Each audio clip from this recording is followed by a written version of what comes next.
All right, y'all, what's going on? It's Combo Breaker 99. I am back with another video. All right, y'all, so the drama continues. The drama continues on with Cat Zingano and Chris Cyborg. As y'all know, Cat Zingano, she has a fight scheduled coming up in March in like 3 or 4 more weeks against Pam Bam Sorensen. And, Chris Cyborg, she gave her take on it in a recent interview about Cat Zingano not wanting to fight her. And just as far as her business moves as well, it just seems like she doesn't really want to fight her. Why is she choosing to fight on the prelims against Pam instead of fighting her, right? Which I already gave you my opinion on. Like, I just feel like Cat Zingano is not ready for the fight. I don't know if she's just full blown ducking, but she just doesn't sound like she's ready for a fight in March.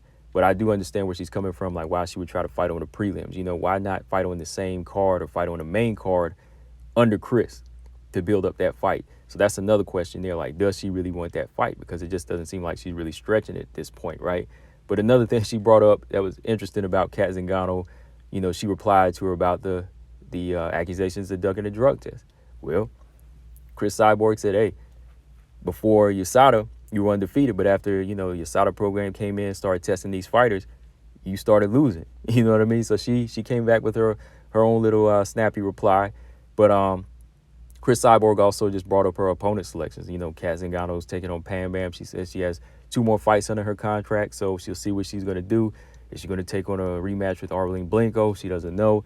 But it's just kind of up in the air for her right now. And in my opinion right now, I don't think Chris Cyborg can really do any wrong at this point. I mean, when it comes down to it, she's pretty much done everything. And regardless of who she chooses, it's going to be the same outcome when it comes down to it. There's just too much of a big skill gap and talent gap between her and these other fighters, right? So really it just comes down to her trying to maximize her dollar, which I understand.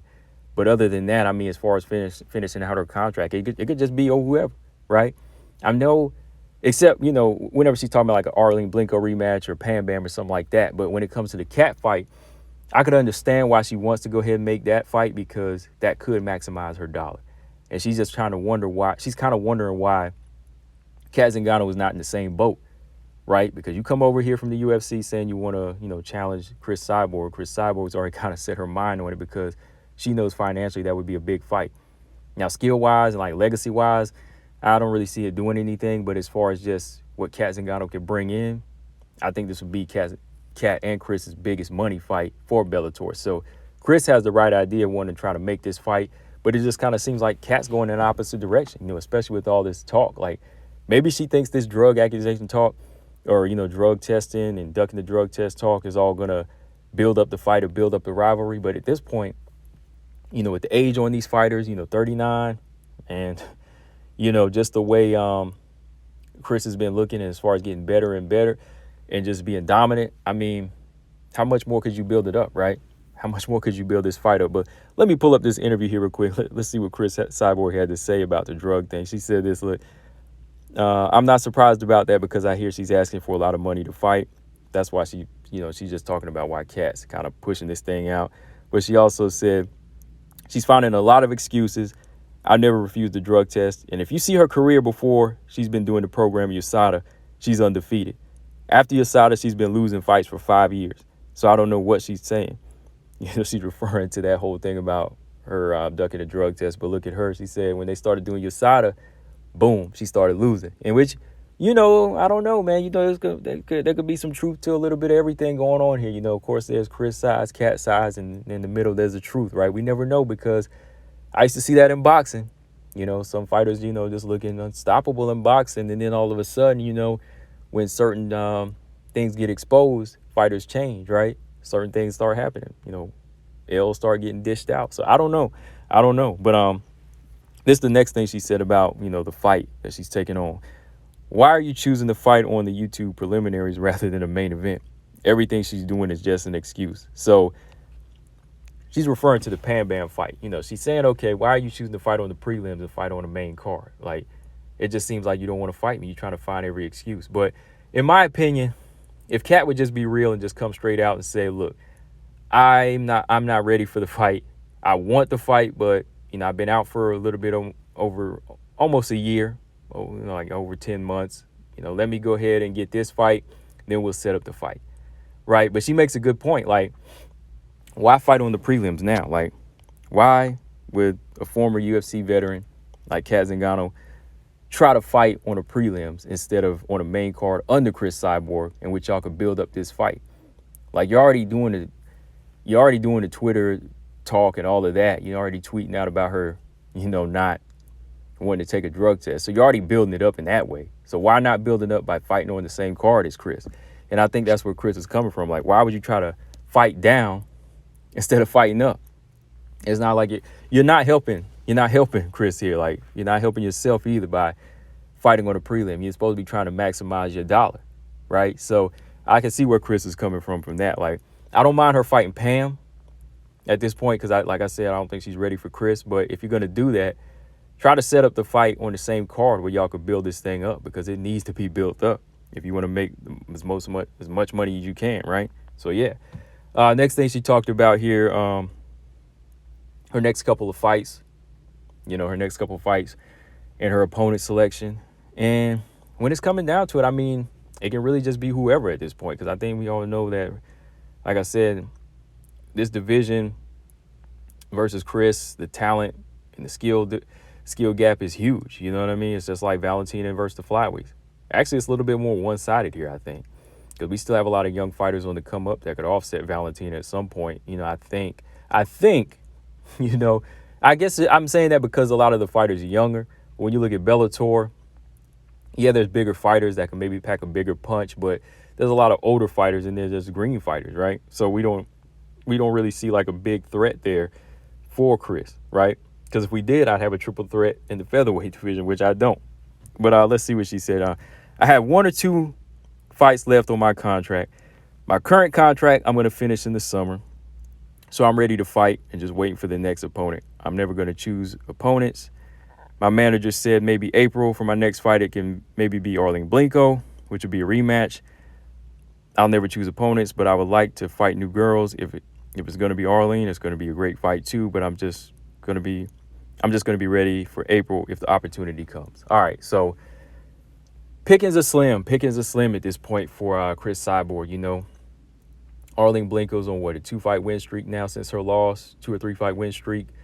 She's still holding on to the number 1 contender spot. She beat Pam Bam in her last fight as well.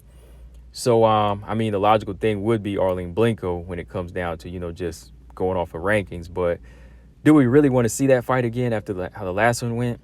Honestly, no. The contender, she's earned that spot, but honestly, as fans, we really don't want to see that. But that's just got to be what it is. That's just how slim the pickings are here at featherweight. And for Chris Cyborg, she's got 2 more fights on his contract. She says she's willing to fight anybody she never chooses. That's fine. That's fine. But every which way you look, it's going to be pretty much the same thing. So, I think they could just give her anybody and, the result will be the same at this point, because that's just how good Chris has gotten. That's just how evolved she is from the rest of the division. So my thoughts on that, if it's Arlene at this point, because, Cat and Pam, they're going to fight in March, and Chris wants to come back in April now to find her date in April. So I don't really see anybody ready. Leah McCourt's taking on Sinead Kavanaugh, Janae Harding, and so on. These type of fighters, I just don't think they're ready for Chris Cyborg. The only other fighter that should have been going off of the rankings is the number 2 fighter, which is Cat Zingano. And that's why I was saying Cat doesn't really deserve to be number 2, because she hasn't really beat anybody, right? So when it comes down to it, Cat's in that spot where she could fight. But again, with the inactivity, she just ain't ready. She's just not ready for that. But when it comes down to it, the Cat fight's not really something I've been asking for.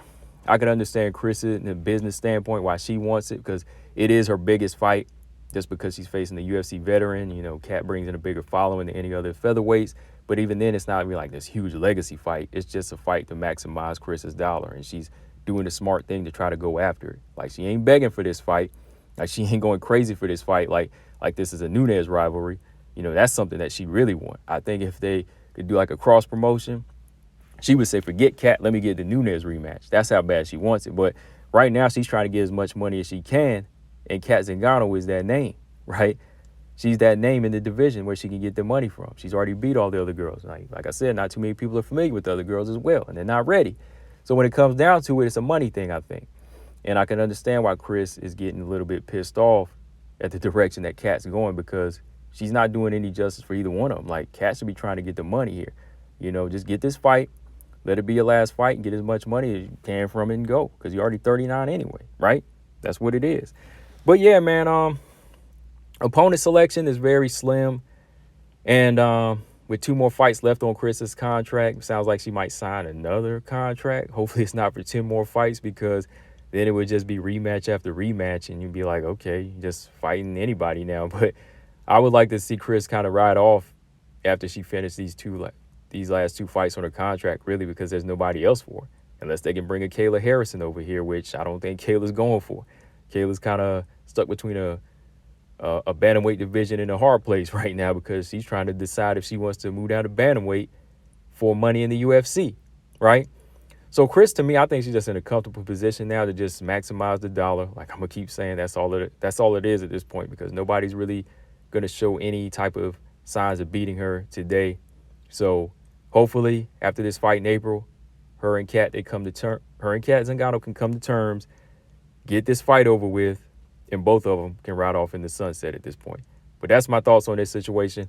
What do y'all think? My real quick final thoughts. So as a whole, like I said, Cat Zingano, get this fight with Pam. You know, if you win, go ahead and try to get that fight with Chris, ride off in the sunset. You're almost 40 years old. Get it out the way. As for Chris Cyborg, just finish out your contract and maybe call it a day. You know, to either keep going, you know, and try to push herself to that limit. I mean, there is really nobody else for her to fight in this division. I mean, unless she can make that big money fight with Kayla Harrison. Maybe, because Scott Coker's been talking about that. So we'll see. We'll see, y'all. What do y'all think, guys? Let me know in the comment section. Y'all looking forward to this Cat fight, really? Combo Breaker 99. I'm out. Subscribe. Peace.